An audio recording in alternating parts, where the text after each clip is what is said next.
ടീച്ചറമ്മയുടെ ഇന്നത്തെ എപ്പിസോഡിലേക്ക് എല്ലാവർക്കും സ്വാഗതം. വീഡിയോ ആദ്യമായി കാണുകയാണെങ്കിൽ സപ്പോർട്ട് ചെയ്ത് സബ്സ്ക്രൈബ് ചെയ്ത് ലൈക്ക് ചെയ്യാൻ മറക്കല്ലേ. കനിയുടെ അമ്മ കനിയെ വിളിച്ച് ജോണുമായുള്ള വിവാഹത്തിന് അവർക്ക് താല്പര്യമില്ലെന്ന് പറയുകയാ. നിങ്ങളുടെ താല്പര്യത്തിനല്ലാതെ നടന്നാൽ എന്തായെന്ന് കനി ചോദിക്കെ അത് നമ്മുടെ പ്രസ്റ്റീജിനെ ബാധിക്കുമെന്ന് അവളുടെ അമ്മയും. അതെന്റെ വിഷയമല്ല. ഈ പറഞ്ഞ പ്രസ്റ്റീജിൽ പിതാജിയുടെ പ്രസ്റ്റീജ് പെടുവോ? പ്രസ്റ്റീജിന് മുകളിലാണല്ലോ നിങ്ങളുടെ വാശി. അത് ജയിക്കട്ടെ. നിങ്ങൾക്ക് രണ്ടാൾക്കും വാശി ഉണ്ടാവുമ്പോൾ നാച്ചുറലി എനിക്കും വാശി ഉണ്ടാകണമല്ലോ.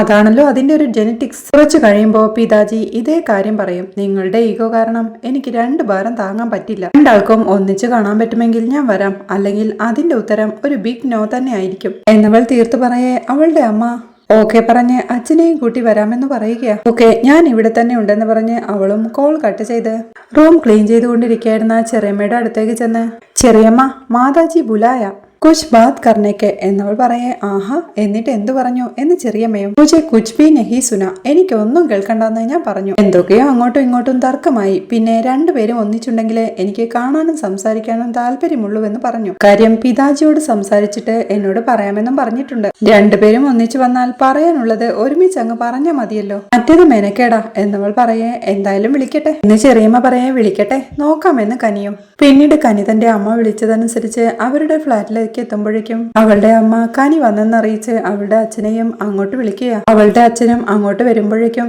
പീനെ കേലിയെ കുച്ച് എന്ന് അവളുടെ അമ്മ ഹിന്ദിയിൽ ചോദിക്കുന്നുണ്ട്. എനിക്കൊന്നും വേണ്ട, ശീലം കൊണ്ടുണ്ടായതാണ് നിങ്ങളുടെ ഈ ഹിന്ദിയെങ്കിലും എന്നോടൊന്ന് മലയാളത്തിൽ പറയാൻ ശ്രമിക്കുക. കേരളത്തിലിരുന്ന് സ്വന്തം അമ്മേനോട് ഹിന്ദി പറയാൻ എനിക്കെന്തോ ജാള്യത തോന്നുന്നു എന്നവൾ പറയേ. കമ്മ്യൂണിക്കേഷൻ അല്ലേ ലാംഗ്വേജ്, കാര്യങ്ങള് കൺവേ ആയ പോരെ എന്നവളുടെ അമ്മയും ചോദിക്കുക. എന്നെയും എന്റെ താല്പര്യങ്ങളെയും ഇതേവരെ നിങ്ങൾ രണ്ടാളും പരിഗണിച്ചിട്ടില്ല, ഞാൻ പറഞ്ഞുവെന്ന് മാത്രം എന്നവൾ പറയേ. മെയിൻ ഇഷ്യൂ ഹിന്ദുവല്ലാത്തൊരാളെ കനിക മാരേജ് ചെയ്യുന്നത് എനിക്കിഷ്ടമല്ല എന്നവളുടെ അച്ഛൻ പറയേ. എനിക്കും അത് അക്സെപ്റ്റ് ചെയ്യാൻ ബുദ്ധിമുട്ടുണ്ടെന്ന് അവളുടെ അമ്മയും. എന്തായാലും കൊല്ലങ്ങൾക്കു ശേഷം ഒരു വിഷയത്തിനെങ്കിലും നിങ്ങൾക്ക് ഒരു അഭിപ്രായം ഉണ്ടായല്ലോ, അതിന് ഞാൻ കാരണമായതിൽ എനിക്ക് വലിയ സന്തോഷമെന്ന് കനികയും. എന്റെ ലൈഫിനു വേണ്ടി ഞങ്ങൾ നേരത്തെ ആലോചിച്ച് ഒരു വലിയ തുക ഇൻവെസ്റ്റ് ചെയ്തിട്ടുണ്ട്. അത് കിട്ടാൻ ഞങ്ങൾക്ക് താല്പര്യമുള്ള ഒരു പാർട്ട്ണർ വേണം നീ ഒപ്പം കൂട്ടാൻ എന്നവളുടെ അമ്മ പറയേ. ഓ, അല്ലെങ്കിൽ ആ ക്യാഷ് തരില്ലെന്നാണോ? നിങ്ങൾ എന്റെ അച്ഛനും അമ്മയുമാണെങ്കിൽ എന്നെ ഇന്നേവരെ ഒട്ടും മനസ്സിലാക്കാത്തത് നിങ്ങളാ. അത് നിങ്ങളുടെ കുറ്റമല്ല. ബോർഡിങ്ങിലും ഹോസ്റ്റലുമായിരുന്ന എന്റെ വളർച്ചയുടെ എത്ര ഘട്ടങ്ങൾ നിങ്ങൾ കണ്ടിട്ടുണ്ട്. നിങ്ങളുടെ ഓർമ്മയിൽ ഉണ്ടെന്ന് എനിക്ക് സംശയമുണ്ട്. നിങ്ങൾ എന്തിനീ ജീവിതത്തിലേക്ക് എന്നെ ക്ഷണിച്ചുവെന്ന് എനിക്ക് ശരിക്കും അത്ഭുതം തോന്നുന്നു.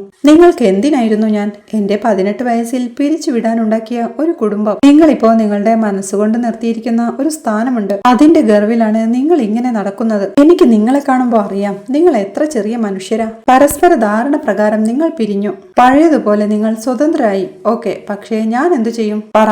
എന്റെ മനസ്സെ നിങ്ങൾ രണ്ടാൾക്കും മനസ്സിലായിട്ടില്ല. ഏതൊരു കുട്ടിയുടെയും അക്കൗണ്ടിലേക്ക് കാശ് അയച്ചാൽ അവർ തനിയെ വളർന്നോളുമെന്നാണ് നിങ്ങളുടെയൊക്കെ ധാരണ. നിങ്ങൾ ഒരിക്കലും വിവാഹം കഴിക്കരുതായിരുന്നു, ഞാൻ ഉണ്ടാവരുതായിരുന്നു. പരസ്പരം ശത്രുതയുള്ള ജീനുകളുടെ യുദ്ധമാണ് എനിക്കുള്ളിൽ എന്നവൾ പറയുന്നത് കേൾക്കെ. ഇൻഡിപെൻഡന്റ് ആയിരിക്കുന്നത് ഒരു സ്ട്രെങ്ത് ആണ് കനിക. വെറുതെ പാമ്പർ ചെയ്ത് നിന്നെ വഷളാക്കാൻ എനിക്ക് താല്പര്യമില്ലായിരുന്നു എന്നമ്മ പറയെ. സ്നേഹിച്ച പിള്ളേരെ വഷളാകുമെന്നാണല്ലോ നിങ്ങളുടെയൊക്കെ ഫിലോസഫി. ചെറിയമ്മ പലപ്പോഴും വീണയെ തള്ളി പറഞ്ഞ് എന്നെ ചേർത്ത് പിടിച്ചിട്ടുണ്ട്. ലക്ഷ്മി കുഞ്ഞ സ്വന്തം മോളായിട്ടാ എന്നെ കാണുന്നത്. നിങ്ങളുടെ ശരീരഭംഗി പോവാതിരിക്കാൻ വേണ്ടി എനിക്ക് കുപ്പിപ്പാല് തന്നാ വളർത്തിയതെന്ന് സുഷമാദീതി പറഞ്ഞ് എനിക്ക് നന്നായിട്ട് അറിയാം. അതുകൊണ്ട് കുപ്പിപ്പാലിന്റെയും ഹോസ്റ്റലിന്റെയും ബോർഡിങ്ങിന്റെയും ഒക്കെ ക്യാഷ് സെറ്റിൽ ചെയ്താൽ തീരുന്ന ബന്ധമേ നമുക്കിടയിലുള്ളൂ. നിങ്ങൾ അന്ന് എന്നെ തള്ളിക്കളഞ്ഞപ്പോഴേ എനിക്ക് 2 അമ്മമാരുടെ സ്നേഹം അറിയാനായി. അതാണ് യൂണിവേഴ്സ്. ഞാൻ അതിൽ തോറ്റുപോയിട്ടൊന്നുമില്ല. എനിക്ക് എല്ലാ സ്നേഹവും ഈ യൂണിവേഴ്സ് തന്നു. അച്ഛന്റെ എനിക്കറിയാത്ത സ്നേഹം ഒത്തിരി തന്നത് ജീവിതത്തിൽ അച്ഛനല്ലാത്ത 2 മനുഷ്യന്മാരാ, ഹെൻറി പപ്പയും കൃഷ്ണചന്ദ്രൻ സാറും. അതാ ഞാൻ പറഞ്ഞത്, എനിക്ക് നിഷേധിക്കപ്പെട്ടതൊക്കെ ഇരട്ടിയായി ഈ പ്രപഞ്ചം എനിക്ക് തന്നിട്ടുണ്ട്. അതുകൊണ്ട് നിങ്ങൾ പറയുന്നയാളെ എനിക്ക് പാർട്ട്ണറാക്കാനോ നിങ്ങൾ നിക്ഷേപിച്ച ആ വലിയ തുകയും എന്നെ ഭ്രമിപ്പിക്കത്തില്ല. കാശ് തിന്ന് വളർന്നവർക്ക് സ്നേഹത്തിന്റെ രുചി മനസ്സിലാവത്തില്ല. സ്നേഹത്തിന്റെ രുചി അറിഞ്ഞവരെ ഇതൊന്നും കാണിച്ച് ഭ്രമിപ്പിക്കാനും ആവത്തില്ല എന്ന് കനിക തീർത്തു പറയുമ്പോഴേക്കും എന്റെ അച്ഛനും പറയുന്നുണ്ട്. കനിക നമ്മുടെ വേർഡ്സിന് എന്തെങ്കിലും വാല്യൂ തരുമെന്ന് വിചാരിച്ചു, അതുകൊണ്ടാ ഇത്രയും ദൂരം ട്രാവൽ ചെയ്തു വന്നതെന്ന്. നിങ്ങൾക്ക് മക്കൾ എന്നത് തൊടലിൽ കെട്ടുന്ന പട്ടിയെ പോലെ മാത്രമാ. ആ ഒരു അനുസരണ എനിക്കില്ലാണ്ടായിപ്പോയി. ഞാൻ നിങ്ങളെക്കാൾ ലോകം കണ്ടിട്ടുണ്ട്, അതിന്റെ വ്യത്യാസം എനിക്കുണ്ട്. അമ്മയുടെ പൊങ്ങച്ച പുരുഷ വിരോധി ബാച്ചുകൾക്കൊപ്പമുള്ള യാത്ര പോലല്ലിത്. ഏറെ ദൂരം നടക്കുമ്പോൾ നമുക്ക് നമ്മിലേക്കുള്ള ദൂരം കുറയും. അതെനിക്ക് അനുഭവം കൊണ്ടറിയാം. ആത്മാവിൽ ദാരിദ്ര്യമില്ലാത്ത മനുഷ്യരെ എനിക്ക് കണ്ടാലും അറിയാം. പക്ഷേ എനിക്ക് ഉറപ്പുള്ളൊരു സത്യമുണ്ട്, നിങ്ങൾക്ക് രണ്ടാൾക്കും ഒരിക്കൽ എന്നെ മനസ്സിലാവും. അന്ന് എന്നെ ഓർത്ത് നിങ്ങൾ വല്ലാണ്ട് കരയും. അതെനിക്കറിയാം. പ്രപഞ്ചം എനിക്ക് തരുന്നൊരു വാക്കാണത്. നിങ്ങളുടെയും ചുറ്റുമുള്ള മതിലുകളൊക്കെ പൊളിയട്ടെന്നേ. എല്ലാത്തിനും സമയമുണ്ട്. പക്ഷെ ഞാൻ എടുത്ത തീരുമാനത്തിൽ നിന്ന് ഞാൻ പിന്നോട്ടില്ല. പിന്നെ ഒന്നും കൂടി എന്നെ വെറുക്കാൻ വേണ്ടിയാണെങ്കിലും നിങ്ങൾ ഒന്നിച്ചു നിൽക്ക്. ഒരു പൊതു ശത്രുവിനെ കിട്ടിയല്ലോ എന്ന് കനി ചിരിയോടെ പറയേ, ഞങ്ങൾ അങ്ങനൊന്നും പറഞ്ഞിട്ടില്ല. ഞങ്ങളുടെ ഒരു ആഗ്രഹം പറഞ്ഞു എന്ന് മാത്രം എന്നവളുടെ അച്ഛനും പറയുന്നുണ്ട്. ആ ആഗ്രഹം എനിക്ക് നടത്തി തരാനുള്ള ബാധ്യതയില്ല. തിരക്കില്ലെങ്കിൽ വിവാഹം കൂടി കൂടിയിട്ട് പോവാം എന്ന് പറഞ്ഞവൾ അവിടുന്ന് ഇറങ്ങി പോവുകയാ. പിന്നീട് മഹേഷ് അവിടെ തന്റെ വീട്ടിലെ ലിവിംഗ് റൂമിലിരുന്ന് ബേക്കറിയുടെ അക്കൗണ്ട്സ് എല്ലാം ക്ലിയർ ചെയ്യുന്ന തിരക്കിലാ. അങ്ങോട്ട് ഋതുവിനെയും കൂട്ടി വരുന്ന രേണു അവനോടായി, ഋതുക്കുട്ട റെഡിയല്ലേ ചെല്ലെന്ന് പറഞ്ഞ് അവനെ അച്ഛന്റെ അരികിലേക്ക് പറഞ്ഞു വിടുന്നുണ്ട്. അവൻ ബുക്ക് വായിച്ചുകൊണ്ട് നടന്ന് അങ്ങോട്ട് ചെന്നിരിക്കുമ്പോഴേക്കും, എടാ നീ നടന്നുകൊണ്ടാണോ പഠിക്കുന്നേ? നിനക്ക് നിന്റെ സ്റ്റഡി റൂമിൽ പോയിരുന്ന് പഠിച്ചൂടെ? അവസാനം സ്കൂളിൽ പോവാൻ നേരം നിന്റെ ബുക്കും പെൻസിലും ബാഗും ഒക്കെ തപ്പി ഞങ്ങൾ ഈ വീട് മുഴുവൻ ഓടി നടക്കണം എന്ന് മഹേഷ് പറയുമ്പോഴേക്കും, അച്ഛാ ഒരു ഐഡിയ, നമ്മുടെ എല്ലാ പ്രോഡക്ട്സിലും നാനോ ചിപ്പ് വെക്കണം, ലൊക്കേഷൻ ട്രേസ് ചെയ്യാലോ എന്നവൻ പറയുമ്പോഴേക്കും രേണുവും അങ്ങോട്ട് വന്നിരിക്കുക. 2 രൂപയുടെ പെൻസിലിന് നിന്റെ ചിപ്പ് പിടിപ്പിക്കാൻ എത്ര രൂപയാവുമിടാ എന്ന് ചോദിച്ച് മഹേഷ്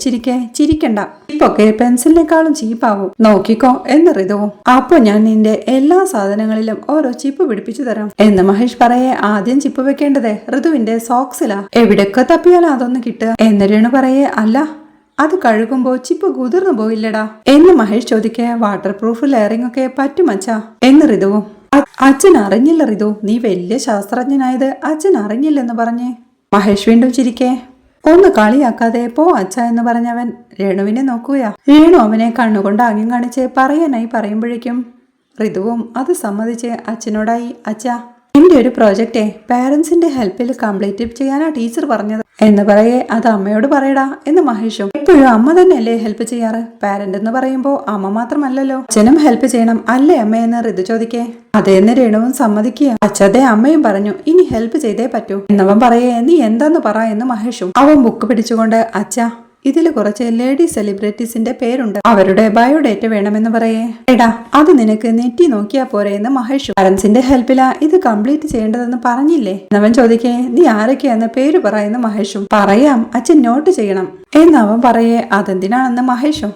എന്നാലല്ലേ നെറ്റി നോക്കാൻ പറ്റൂ, അച്ഛൻ നോട്ട് ചെയ്യുന്ന പറഞ്ഞ് അവൻ ഓരോ പേരുകളായി വായിക്കുകയാ. Suhasini Mulay, Neena Gupta, Tina Tennant, Jane Honda, Jennifer Lopez, Shweta Tiwari എന്നൊക്കെ ഋതു പറയുമ്പോഴേക്കും ഇവരൊക്കെ ആര് എന്ന് പറഞ്ഞുകൊണ്ട് മഹേഷും അത് നോട്ട് ചെയ്യുക. പേരുകളെല്ലാം പറഞ്ഞു കഴിഞ്ഞ് ഇവരുടെ ഡീറ്റെയിൽസ് വേണം, പിന്നെ ഇവരെ കണക്ട് ചെയ്യുന്ന കോമൺ ഫാക്ടേഴ്സ് എന്തെങ്കിലും ഉണ്ടെങ്കിൽ അതും വേണം എന്നവൻ പറയുന്നത് കേൾക്കെ, എടാ ഇതൊക്കെ നെറ്റിലടിച്ച ഒറ്റയടിക്ക് കിട്ടൂലേ എന്ന് മഹേഷും. എന്തായാലും അച്ഛനെടുത്തു തായെന്ന് ഋതു പറയേ.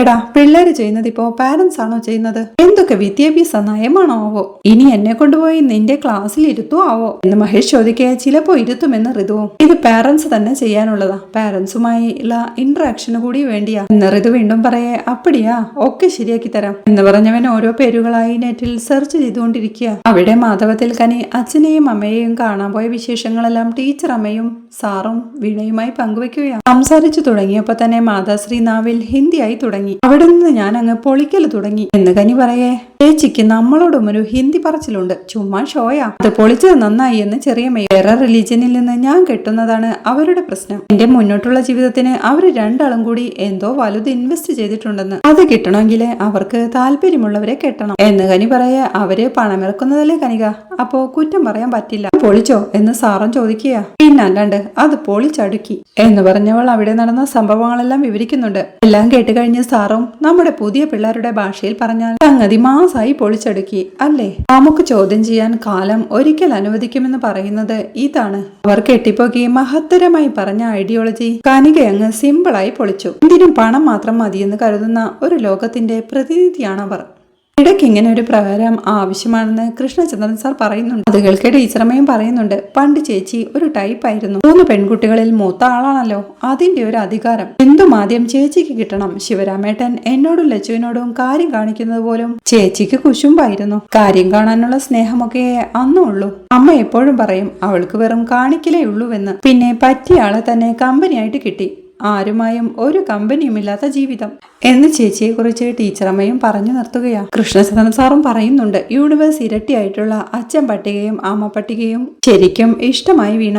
ജീവിതത്തിൽ അച്ഛനല്ലാത്ത രണ്ടച്ഛന്മാർ ഒരാളുടെ മനസ്സിൽ ഇങ്ങനെയൊരു അടയാളമാവുമെന്ന് ഞാൻ കരുതിയതേയില്ല. അല്ലാതെ ഉള്ളിൽ തൊട്ടുവെന്ന് സാർ ഇമോഷണലായി പറയുമ്പോഴേക്കും സാർ എന്നെ US യാത്ര അയക്കാൻ വന്നപ്പോ എന്റെ ഉള്ളിൽ തൊട്ടു സാറേ എന്ന് കനികയും പറയുകയാ. അവരെന്തായാലും വിവാഹത്തിന് സമ്മതിക്കുമെന്ന് തന്നെ എന്റെ മനസ്സ് പറയുന്നു എന്ന് ചെറിയമ്മ പറയേ. അതെ, അവര് മാറി ചിന്തിക്കും. നമുക്കിവിടെയാണല്ലോ മറ്റു മതത്തിൽ നിന്നുള്ള വിവാഹമൊന്നും വലിയ കാര്യമല്ലാത്തത്. മറ്റ് സ്റ്റേറ്റ്സിലൊക്കെ ഇപ്പോഴും പ്രശ്നം തന്നെയാ. വേറൊരു നാട്ടിൽ ഇത്രയും കാലം ഉണ്ടായിരുന്നതിന്റെ പ്രശ്നമാണ് അവർക്കത് ബോധ്യമാവും എന്ന് സാറ് പറയേ. നമ്മുടെ കുടുംബത്തിൽ തന്നെ ഉണ്ടല്ലോ ശിവരാമേട്ടനും ലിലി ചേട്ടത്തിയും. അവർക്ക് എന്തേലും പ്രശ്നമുണ്ടോ? പിന്നെ നമ്മൾ തന്നെ നടത്തിയ മിഥുൻ നിന വിവാഹം മോളെ ജോണിനെ കാണുമ്പോ അവർക്ക് ഇഷ്ടാവുമെന്ന് ചെറിയമ്മ കനികയോടായി പറയേ. അവളും അത് കേട്ട് ടെൻഷനോടെ ഇരിക്കുന്ന വീണയെ ശ്രദ്ധിക്കുന്നുണ്ട്. അങ്ങനെയാണെങ്കിൽ പിന്നെ അവരുടെ അനുമതിയോടെ തന്നെ കല്യാണം നടത്താലോ എന്നമ്മ പറയുന്നത് കേൾക്കെ വീണയും ആകെ വല്ലാതാവുകയാ. അപ്പോഴേക്കും അങ്ങോട്ട് ശിവരാമേട്ടനും റജിയും എത്തുകയാ. ടീച്ചറമ്മ അവരെ സ്വീകരിച്ചിരുത്തി.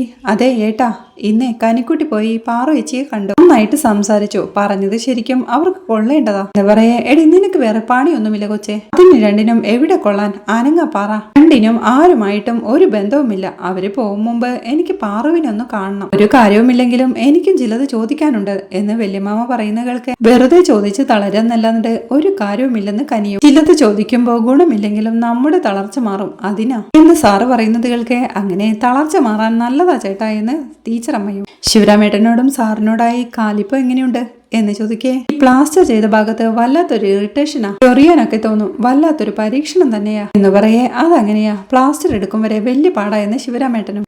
അതെ, നോക്കാമെന്ന് സാറും. ശിവരാമേട്ടനപ്പോഴേക്കും സരസ്വനോടായി പറയുന്നുണ്ട്. എടി കൊച്ചെ, അജിയുടെ കാര്യത്തിൽ ആ കുമാറുമായും മോഹനുമായും പ്രശ്നമായ സ്ഥിതിക്ക് കാര്യങ്ങൾ എന്തെങ്കിലും ഉറപ്പിച്ചു വെക്കുന്നതല്ലേ നല്ലതെന്ന്. അത് നേരാ ചേട്ടാ. അവന്മാരിനി എന്തൊക്കെ പൊല്ലാപ്പുണ്ടാക്കുമെന്ന് പറയാൻ പറ്റില്ല. ആ കുമാർ അന്ന് നന്നായി വിരണ്ടിട്ടുണ്ടെന്ന് പറയേ. പെൺപടയുടെ ഊക്കനിടിയും ചിറയൂർ സിയയുടെ സൽക്കാരവും എന്ന് കനിയും ചിരിയോടെ പറയുന്നുണ്ട്. കുമാർ ഇനിയും തലപ്പൊക്കാതിരിക്കും, പക്ഷേ മോഹൻ ഇനിയും പണി തരുമെന്ന് ടീച്ചറമ്മയും. ശരിയാ, അവൻ ചതിക്കും, അതല്ലേ അവന്റെ കോണം എന്ന് ശിവരാമേട്ടൻ പറയേ. ഞങ്ങളുടെ പേര് പറഞ്ഞാല് അങ്ങേരൊന്ന് പേടിക്കും. ചേട്ടാന്ന് കനിക ചിരിയോടെ ചോദിക്കേ. പിന്നല്ലാതെ, അന്ന് നീളയും കുറയുകയും ചാമ്പിയതല്ലേ നമ്മള്. പേടിക്കാനുള്ള പണിയൊക്കെ അന്ന് കിട്ടിയിട്ടുണ്ട് എന്ന് റജിയും പറയുകയാ.